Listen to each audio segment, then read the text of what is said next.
I'm Bonta Sumii, and this is the AthMindset Podcast Series on SportsEpreneur. This podcast series is a space for conversations with athletes, coaches, practitioners, and stakeholders in sports.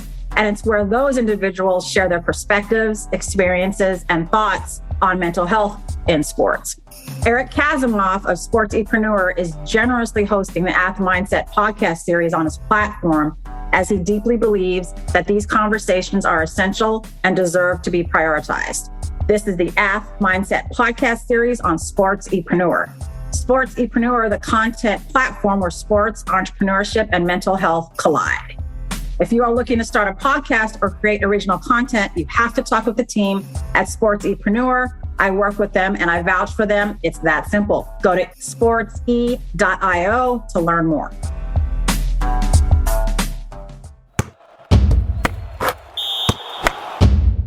You are the face of Cutler Wellness Programs. What moved you to create this? What is it, part of your own story and your why? Is it something you saw? You could be in any space you want. Why this one? Hey, so my background is in psychology. When I graduated college, I actually thought I would go back and further my clinical degrees. And I always thought I would like to be like a sports psychologist in its old traditional concept. And I got out and started working, and I actually managed a crisis shelter for children and adolescents for 5 years. And so, you get burned out doing that pretty quickly. Yeah, that's intense work. Yeah. And so I conceptualized going back then, went and met with professors, and they all were like, well, you're kind of doing what you want to do now. And I was like, okay. Then after 5 years, I just felt like I needed a total break, made a break, went in to the corporate world and found myself married and pregnant within a year. So it's great. So then I started my family. I stopped working, and a couple of different things all happened between then and when my kids got to high school. One was I was fortunate enough to be able to offer a golf scholarship at VCU. So that really was a big connection in the collegiate athletic world for me.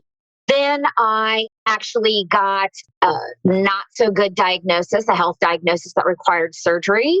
And that put me on the path of going back and re-examining my life. Am I doing what I'm called to do? What were my passions? Am I living my right life? And I reflected back, and that I always wanted to be at this intersection of athletics and mental health. At this time, my kids were both high school athletes. I did not know if it was going to lead to the collegiate world. And I really started, when I started looking at what my passions were and what my kids were doing. At the same time, I've just always been a huge sports nut, period. But I had season tickets to VCU basketball, and there was an incident that happened with one of the kids, and he got roasted for missing some last-second free throw shots and was roasted on social media. And it really, really was the final prompt for me to dig in and go, what's this kid's support? What are the collegiate athletic worlds doing to support these athletes that, because they're adults, they are not immune to getting roasted from the public? So when I dug in deeper, I realized that there were absolutely zero educational opportunities. That there may have been, it was a rise on providing clinical supports, which is needed. Of course, I believe that. And that is great. But providing just clinical support for 18, 19, and 20-year-olds who had no idea what is mental health. I mean, you're asking them to make a decision to seek help when their information background is zero. And the reason I knew that is because I had one kid by that time who was heading to college and one that was still in 10th grade. And I was like, they don't know anything about mental health. They don't have that basic education. How do they know when to go seek help? And you throw in there all of the other issues that go along with being a collegiate athlete, like not the BMOC, not wanting to walk into a campus counseling center because you don't want people to notice that. I mean, all of the things that wrap around that. So because of my relationships, because of the scholarship, I had a number of really, really good friends in the industry, and I had conversations with them, and they were like, "B, this is great. You need to do it. You got to go back to grad school." And so that's when I applied to VCU Center for Sport Leadership. I, of course, obviously got in. While I was there, I did student athlete research. I was really fortunate because, once again, I relied on my relationships with a number of collegiate athletic directors and clinical sports psychologists, and got a really good number of subjects for my study. And that was published last June 2020. Then when I graduated, I really kind of dug in and started building what we now have as Athlete Mental Health Link System. So that's my story. It's a little convoluted, but it's got a lot of factors from different places that all came together to put me on the path that I'm on right now. No, that's awesome. I love it. And thank you for sharing it. I mean, it's not convoluted. I mean, it's the human experience. I mean, we as providers of mental health services, whether it's education or the clinical realm, we have our own story. There's a reason why we're here. And so, I mean, I relate to a lot of your story. I mean, when we become moms, it changes things, right? Who we are and how we look at ourselves and our role, not just in our family, but then our role and impact that we want to make on our world, on our society. So I love that your kids were involved with your process of figuring out your why and your purpose. And I really relate to the piece of like, well, what is mental health? I mean, I think these days, we're trying so hard to normalize that conversation. We're trying super hard to destigmatize what old school mental health was. Like back in the day, it was like, oh, mental health, there's no differentiation between mental health and mental illness. Like you and I have talked about that. Like when you do your lectures and your education on mental health, how do you break that down for people? So I personally believe that we all are on the mental health continuum. And that's the first piece. And I think that if we meet whomever I'm having a conversation with, whoever is in the audience, I start there, whether it's a parent, a coach, or an athlete or sport organization. If we start with the fact that it's not just athletes, it's not just coaches, it's human beings that experience this continuum of mental health, then it breaks down that stigma of using the term mental illness. You and I've had this conversation. There's absolute a piece of mental health that is mental illness, but that is one piece. And I think people get accustomed to using that term or got accustomed to using that term. For example, World Mental Health or Mental Illness Month. That's how it started 20 some years ago, when that significant step came forward to kind of try to break down that barrier. They use the term mental illness. And oftentimes our good buddy Eric always used to say, I'm trying to break the concept of 1 in 5 people, adults, have mental illness. When 5 in 5 people, hashtag 5 in 5 people, everybody's on the mental health continuum. So I completely align with Eric on that. And I utilize that in every single seminar I give, because I believe that puts all of us in one category, and that's the human being category.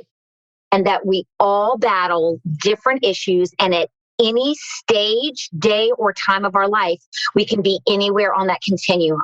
And I think when we highlight that for our athletes and our coaches, then they kind of can maybe connect one to another and not be so separate from one another. So that's always where I start when we look at the history of mental illness and that concept and the overall mental health. Absolutely. Let's break down the continuum a little bit more. I mean, you and I have discussed a little bit too, how I often talk about it, and we've shared these discussions around mental health should be seen the same as physical health, right? That we all have physical health. We all are born into it. We have a disposition for it. We can develop it. We can be healthier or get injured and not be so healthy. Then we recover. I mean, that's the same way I see mental health, right? Like there can be a stressor or a trigger that impacts our mental health, just like an injury for physical health. I mean, it can be seen as a mental injury, right? And then how do we respond will dictate how healthy we are on that continuum, all the way from super solid, mentally healthy to I'm mentally ill, but even within the mental illness or mental disorder piece, there's a continuum, right? Like I can have the physical diagnosis of diabetes, but if with proper treatment, diet, talking with my doctor and following my course of treatment properly, I can be very physically healthy and still have diabetes. Just like someone can have the bipolar disorder or schizophrenia in the old school mental illness or mental disorder, like you can still be very high functioning in those areas. So I think it's super cool to be talking about the continuum. So I think that's really great that you break it down like that. How do people respond to it? Like when you say parents, athletes, and coaches, what are the different responses to how you break it down? I think depending on the audience. So I think our coaches respond pretty positively, kind of like, okay, yeah, that makes sense. But I think like when we gave our discussion in Bakersfield, you could see the athletes kind of the light bulb go off because for them, it's also about them recognizing that their coaches are also on the mental health continuum. Yes. So it's got to be that two-way. So that's an important piece. I think for our younger generation, so like when we do the high school pieces, when I do the high school pieces, I think our parents are surprised because I don't think that they're educated enough to understand the continuum. I think they're still in the mindset of 1 in 5 have mental illness and that the other 4 have no mental health issues. And so I think it's a good educational piece for them. But for our high school and our youth athletes, when they hear, hey, guess what? Your parents and your coaches and your teachers are all on the mental health continuum. I think it causes pause for them because then they have to realize that once again, we're all connected as human beings. And if we can always come back to that, I think that's really the important piece when they walk away from an educational seminar. No, it's great. That humanity is super important. I mean, I think then it can really foster compassion and understanding and an empathy for the other person's situation, which is really, really important. Like no one is against each other. Like we just need that understanding and that alignment. We're all in this together. That's always how I end it. I'm like, just so you all know, we are all in this together. Yes, absolutely. Absolutely. What do you think? I mean, the recent news with this North Carolina Rage coach, the Paul Riley, all of these sexual assault and abuse allegations. I mean, we can only guess who he is as a person and what he's gone through, because I believe people hurt if they haven't had their own healing. So I don't know anything about the guy. I only read like the sort of ramifications of the women. If you had a chance to like do a lecture on for coaches and he was in there, like what would be some important things that you'd want to make mention as in this humanity way, in this like, this is a man coaching women, young women who has a power relationship, power position that he exploited and hurt people that have long lasting ramifications on their physical and mental health. How do we keep this from happening? Is there a way? How do we support coaches to understand that they might mean well or don't know any other way to be better, to be educated, to understand their impact on people? What do you think, Betsy? Wow, that's a loaded question, isn't it, Lisa? I know. First, let me say this, is that I have had a number of collegiate athletes specifically reach out to me over the last 5 months, and you and I've had this conversation. 4 out of the 5 that have contacted me were females and described nothing sexual, but abusive situations with their coaches, where the coach is using coercion or threatening behavior. I'm going to take a piece of your scholarship away. Just really unethical, immoral, and, maybe walking the line of illegal actions in order to, in their head, get the best out of their athlete. Right. So I was not surprised to hear this, sadly, from the Women's Soccer League. 2 of the 4 girls were soccer players. 2 were softball players. Isn't that interesting?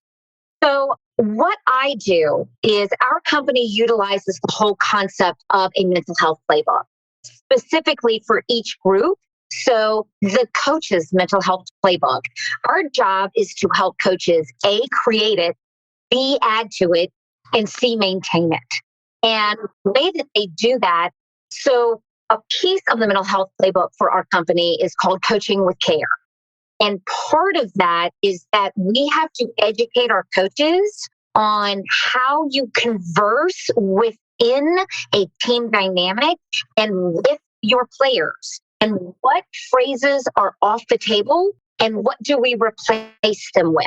Here are positive phrases that you can utilize. One, for example, may be, I love how you dealt with the adversity out there on X, Y, and Z. Another way that coaches need to listen, coaches have to give tough concept, tough love, tough skills, and tough expectations. We all know that. It's not all roses and unicorns being a coach. And that's not what our athletes want. I get it. There is a level of motivation that has to happen, and sometimes it requires tough conversation. The question is, how do you give that information? Do you give that information in a way that is being heard and that can be absorbed by your athlete? Or is it terms that are berating, that are angry, that are threatening and coercive? That is a huge learning curve that we need to continue to educate our coaches on. And that's the whole Coaching with Care concept, is really building the coach's terminology with positive framing and not negative framing, and getting them to get paradigm shift. Because if we're looking at coaches that are 15 or 20 years in the game, that's a paradigm shift for them. Yes. And so it's being heard by them and them embracing that paradigm shift. Awesome. I love it. I love that everybody has their own mental health playbook from an athlete's perspective and a coach's perspective. And that hurts my heart that those ladies who came forward with you were softball and soccer players, because those are my sports. I mean, I never played softball, but my daughter does. And my heart is there now more than ever. I learned more about the game through watching her over the years than a mother of softball players should ever know. But I love it. And it's just super important. And then I grew up playing soccer. So, and I have to look back and say that my favorite coach was a woman. I had men my whole career. My high school soccer coach, she treated us like humans. She really took on the importance of developing us as women, as humans, not just on the field. And I think that's so important. Coaches are like teachers, right? They have these humans and they're in charge of these humans for this section of their lives, for this time. And as you and I both know, a lot of the players go to their coaches for counsel, for I break up with my girlfriend or my boyfriend, or like things off the field. They build a relationship and there's a huge responsibility for that. And so I think it's so great that you're able to address that. I think the language is super important, because I think you've said coercion. I think there's a way they can communicate and humiliate people, especially if they don't know who they're speaking to. We got to coach to the athlete, coach to the human, right? There's not just one way to address the concepts of the tactics of their sport, but also how you explain it. You got to adapt to the human in front of you, right? And so I think it's great that you're giving them tools to be able to do that. It's so funny. So in our Coaching with Care seminar, we tell the coaches the very first point is, I said, create a paradigm shift that look at your student athletes as humans first, athletes second. Love it. Yeah, I mean, I think the paradigm shift is huge. I mean, Paul Riley is older. And then like after this news came out, the Venezuelan women's national soccer team also came out, like 24 of the ladies from that team over the years, the same coach mistreating them, sexually harassing, abusing. I mean, do you think this is new, Betsy? Do you think this is a new thing?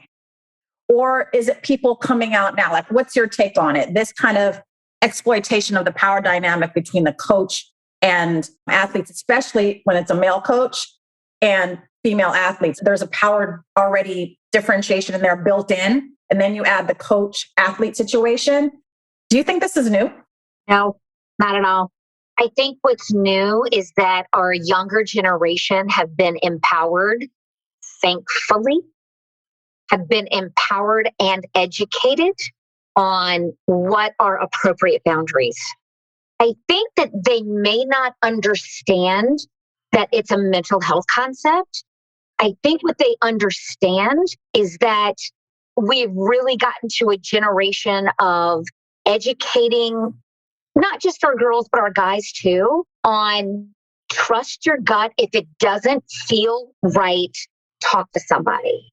Where for your and my generation, it was suck it up and move on, or dust off your shoulders, put on your big girl panties, that kind of stuff.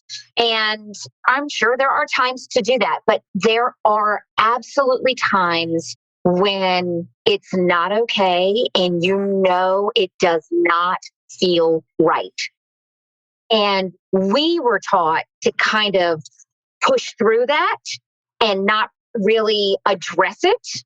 But now the generations after us become way more introspective and way more aware of things that in challenging authority, if it doesn't feel right. If it doesn't feel right, it's not okay. And even that being said, look how long it took for this group of people to get it done. Yeah. Even. And I think that's why I say I don't think that they conceptualized it as a mental health issue. I think sometimes they conceptualize it as it's a not right thing, it's a not ethical thing, but I'm not sure that they conceptualized the depth of where it goes and how it affects them. And I think that's going to be ramifications that come for years. Absolutely. Absolutely. There are short-term and long-term clinical ramifications psychologically and physically for these women. I mean, the fact that they've kept it quiet this whole time, the shame that's being built up, the guilt, the confusion of you're supposed to trust someone, your coach who's in charge of all these aspects, the travel, the team meetings, the meals, all these spaces that are off and on the field where there could be misconduct is just a lot. I'm going to ask you a question. Yes, ask me a question. You talked about the male coach to the female athlete. I've not done a lot of research on that. I'd be curious to hear kind of what your thoughts were on that intrinsic gender power dynamic. The intrinsic gender power dynamic is that we live in a male-dominant society. We can see that in the jobs. Who gets what job with equal opportunity, but not equal pay? Like, I think sports are just a microcosm of the world, right? And so men have more access to things, especially white men, than women. And then we bring in, is it a woman of color? Is it an LGBTQI plus identified woman? Like, there's so many levels of it. And that kind of came up in the Venezuelan women's national team situation with the male coach sort of harassing and really abusing the LGBTQI ladies on that team. It's just who has power in the society and how that plays out. And then if it's heterosexual male coach coaching women, there's an opportunity to have discretion there and indiscretion as well, obviously. So the boundaries are there. I'm always talking to my daughter too about she's had men coaches primarily, you get to speak up, use your voice. You're allowed to. If something feels uncomfortable, let us know, and then we can help out. As a teenager, they're like, no, I don't want you to mess with anything. I'm like, well, I need to trust that you can speak for yourself then. And sometimes I don't care if it embarrasses you. This is about your safety. I've just had a couple sessions with a female collegiate athlete now, and she's having a hard time with her coach. And we role modeled and coached through a conversation where you can speak to him and feel empowered. We role played it. We made some bullet points together. I processed how it felt to even practice with me. And she was shaking. And it's we need those spaces and opportunities to empower our female athletes and our male. It's just a different dynamic, and people need to recognize it for what it is. And I think that sexual harassment and sexual abuse, if we look at it from a physical place, can cause pain, and then it can cause injury. If we don't address the pain, and start the healing process, just like in a physical pain, it's going to become an injury. And then injury have more long-lasting effects physically and mentally. So if we keep putting those parallels side by side, mental health and physical health, the terms can interchange. So a lot of players play through their physical pain in games. We know that.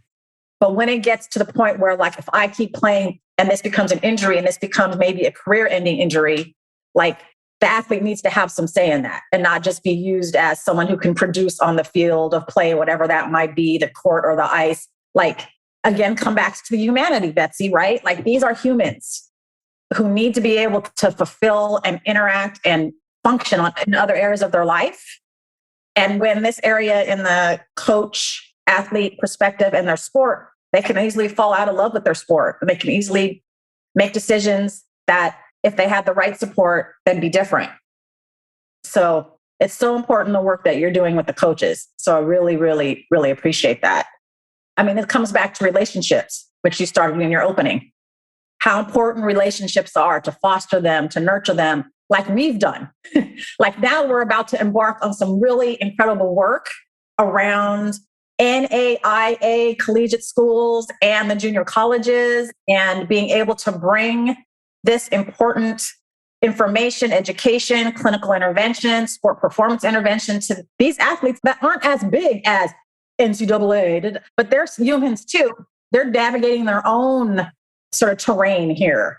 Like, what's most exciting for you in our strategic partnership, being able to do that, continue with Cal State Bakersfield and jump into these other populations? Like, what keeps you up at night with excitement? I love the fact that we've created a system and a program that can be adapted to smaller institutions. A large number of our athletes are playing in these smaller institutions, and their mental health and their needs are equally as important as somebody that's at OSU or Michigan or Florida State. Even more so, honestly. And the reason why I say that is because those large institutions, I would be willing to bet almost 90, if not 99% of D1 schools have a campus counseling center. Mm-hmm. Very few percentage-wise have a campus counseling center that is at a JUCO level or potentially at an NAIA. If they have one, it's probably so understaffed that their waiting list is weeks. We know the waiting list is long at the big schools too. So I love the fact that these conferences, these huge nationwide associations, have reached out and have said, we want to provide something that meets the needs of our athletes, where we are A, educating them, B, educating our coaches, providing some sort of policies and procedures, some guidelines that help them and their coaching staff moving forward and set up boundaries, expectations, as well as protocols for mental health issues. And then being able to provide for them a personal clinical relationship with somebody from AthMindset. That's the coup de grace right there. It's not just giving them the information, it's ultimately giving them the help that they need to get to where they need to go. It's such a comprehensive program because it can't be just about educating. It can't be just about having protocols. It also has to be about breaking down stigma. It has to be about getting our athletes and ushering them to seek the help that they need. And if we can provide that option for them, then we are comprehensive. We're letting them know what they need to be looking for and then who they can go to in order to get the help that they need. I just think that's, first of all, I love that these major nationwide associations are not just embracing it, but are seeking to find that and then basically putting their money where their mouth is, getting it done. So that is very exciting for me. How about you? Same. I mean, there's an opportunity here to continue to mold and shape the future of athlete mental health, to shape coaches' mental health because they're symbiotic. Even though there's that power play, there's so much that they get from each other. If you sat down with a coach and really picked their brain about like why they do this, I bet you they'd start crying. It's so personal and important. And we got to make sure that happens with boundaries, with expectations, with open communication. Yes, I think that these smaller schools, there's an opportunity. Their mental health just as important as anybody else, just because they don't play for, you said OU or the NCAA or whatever. We can't miss them. We can't afford to miss them. So in conjunction with you, I mean, we tease a lot, like and people in our circle tease each other, like we're like both sides of a coin. We're like each other's version. Like the passion and the energy that we bring together is so important.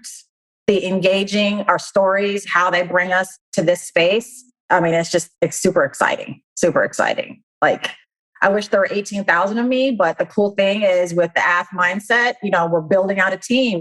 My goal is, along with yours, to be there has to be a clinician and or sport performance specialist in every state that there's an NAIA school or a JUCO school. There has to be, or else we're missing the mark. There is a need and a demand. We have to respond. We have to. Lisa, I will tell you through my research, and I know that you'll know this for fact as well, but the number of athlete-trained clinicians is slim. And I know we both are a part of the Alliance of Social Workers in Sport, and that's one of their goals as well. Strong goal of theirs is to increase the amount of athlete-trained clinicians there are. But I mean, like, for example, I'm in Virginia, and athlete-trained clinicians that I am aware of are not in Central Virginia. And the ones that are affiliated with institutions and are not doing private practice anymore. Mm. Or they do multiple different things, and this is just a side gig. And we know, all research shows that our athletes, want to be seen by clinicians that were either past athletes or are completely committed and trained in dealing with athletes because of all of the nuanced differences for that athlete population. So I'm so excited about you building that. And I think that as you continue to build AthMindset, that we need to keep promoting this whole concept of clinical care, no matter whether it's psychologists or LCSWs, whatever they are, to get in and dig in and really get trained on that athlete piece. Absolutely. Yes, the Alliance for Social Workers in Sports, super proud to be a part of them. The social work field is becoming more and more the appropriate discipline to deal and cope and help the athletes cope with their mental health, because we social workers are trained to see the athlete, the human in their environment in all the aspects, not just the intrapsychic functioning and situation there. It's how does their environment that they grew up in, that they're playing in, that they're going to school in, all their multiple identities, gender, sexual orientation, race, ethnicity, social justice advocate, how do all of these impact who you are and how you need to be communicated to and how you communicate to be the best that you can be in your sport and in life? I mean, I think that's interesting knowledge. I didn't know that piece about the private practice part. I think that ASWIS is also, Betsy, I think doing a social work certificate program where people can get trained who are interested in the field, who might not have the experience, to get that training, to get that expertise, which is super important. My, AthMindset, I want to create a support system for the clinicians and practitioners, not just the athletes, in that they are supported in their professional development, that they get an opportunity to work with these populations and have access to these athletes to do good work and to serve where they might not have had the chance otherwise. I think there's so many in my interviews and informational conversations with people, they're wanting to do the work, but just don't know where. They don't know where their in is to help. And so with AthMindset, along with, Cutler Wellness programs, we're going to be able to provide that. And that's huge for the future of athlete mental health. We have to have practitioners to be able to serve. And so what better way to learn than to do it hands-on and to be in there and do that with support and training and oversight. So it's super exciting, super exciting. I'm excited for what you all are doing and where you all are going. So I'm all in on that. Of course, you know that. Yes. Yes. I do want to ask, tell us, one big part of your Athlete Mental Health Link program is the app. How does the app help? It's like, okay, there's all these apps out here nowadays. And it's like, which one do I use? Do I even use it? But you've gone through a lot to design yours, to get it all up to speed in so many levels. Like, tell us a little bit about how an athlete and or coach or administrator possibly could use the app and what does it do? Well, yes, it's taken 2 years to kind of develop and to go through pilot programs and all those kinds of things. The app is called the Athlete Mental Health Link mobile app, and you can get it on either of the platforms. The whole goal in the beginning was to provide mental health resources and mental health support and mental health education. It has done that, but then we've added a new piece called it's the Athlete Advisor, and that is the self-efficacy piece where the athlete gets a daily notification and they go in and take a 9-question overall mental health and physical health and well-being 9 questions daily. And it gives them an idea of where they stand in their training going for that day. So it's a 24-hour self-efficacy questionnaire, which is great. It really takes the athlete to the next level. The original piece was about providing them resources in the palm of their hands. It's a white labeled app. There's a free version. Everybody can use it. Anybody can use it. But there are pieces that are not accessible unless you are part of a branded version. And that branded version means that it is in your sport organization's colors, logos. But in addition to that is at sport organizations' mental health resources specific for that athlete. And that could mean if it's a collegiate program, it could be their campus counseling center and they can connect and make an appointment immediately out of the app. It can be perhaps a personalized relationship with somebody, a provider from AthMindset. And it's also community, so that there are also community mental health resources as well. So the personalization and the branded version do give you a little higher use, but that doesn't discount the free version. Part of the educational piece is that we have statistics in there, and we also have 16 lists of signs and symptoms of common issues that athletes go through. Then we also have called mental health resources dashboard button, and that has 22 immediately connect to mental health, either national hotlines or actual support services. So the very first one is the National Suicide Hotline. And that athlete can literally click on that button through the app and get to the National Suicide Hotline. So its original function was education, resources, and supports. We've now bumped it up to self-efficacy. And our next stage is that we will also have an admin view so that our training staff or our clinical staff that are assigned to certain sport organizations will be able to go in and, with permission from those athletes, be able to check in on them and see how they're doing. So that's what the app does.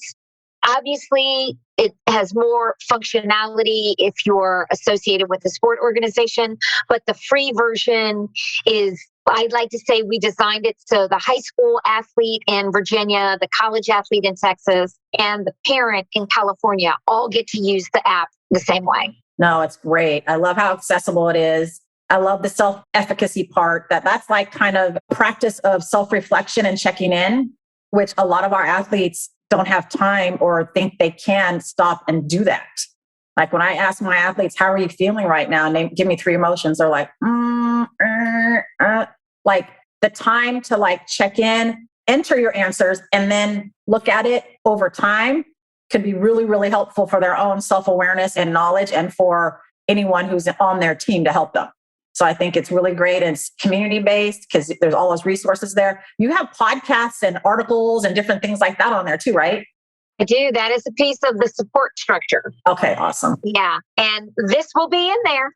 but there's a number of pieces from Lisa Bonta Sumii that are also in that app. But yes, I include podcasts, articles, interesting information, social media connections for maybe some popular, positive, the intersection of athletes and mental health are all in there. So great. Yeah.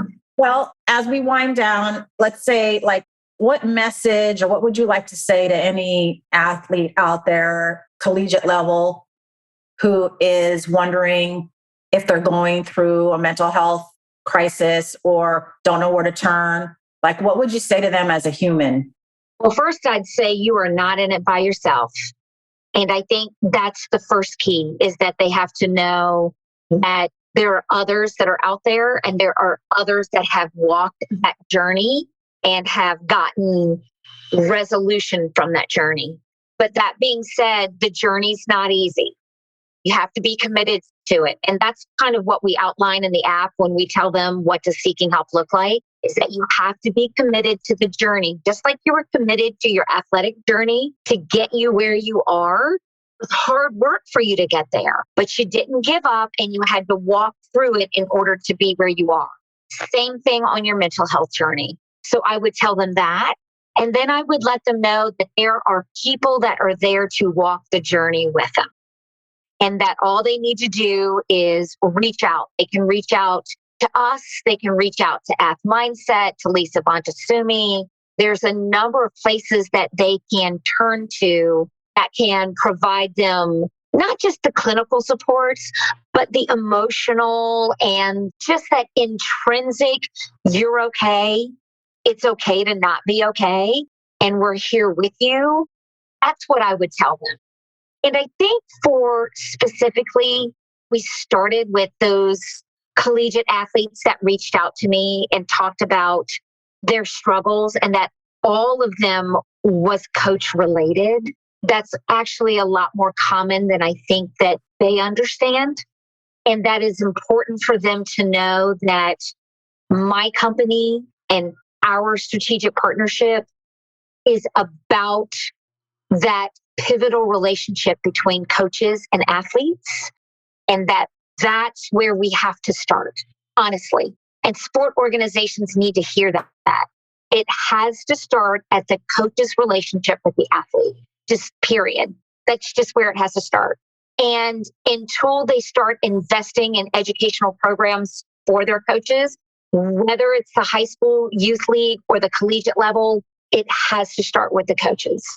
So I would want the athletes to know that we are invested in changing the systematic situation of mental health for athlete mental health. It has to be a systematic change, it has to start with sport organizations and coaches, because that's really the foundation to give our athletes the positive emotional support that they need to in order to promote themselves going forward. Love it. Love it. I know that we could talk for hours and days into the late night about all this. I really appreciate your time and your energy and just everything you've said today. And thank you for joining me here today. I really appreciate you. Well, Lisa, you and I are definitely, I would say, yin and yang, in the sense that we fit together very complementary. And I think that our journey has just begun, one to the other. And I feel like this is a relationship that is far beyond professional. And I really care about you deeply. And I love the person that I know and that I see. And I am thankful that you are a piece of my world. Oh, thank you. Don't make me tear at the end. I wish I could give you a big hug. I appreciate you so much. Glad to be a part of it. One of my favorite things about our SportsEpreneur content platform is the opportunity to chat with amazing people in and around the world of sports. We hope you enjoyed the conversation. If you want to connect more, hit us up on Instagram at SportsEpreneur. Thank you for listening to this CADSource production, the SportsEpreneur Podcast, the podcast where sports and entrepreneurship collide.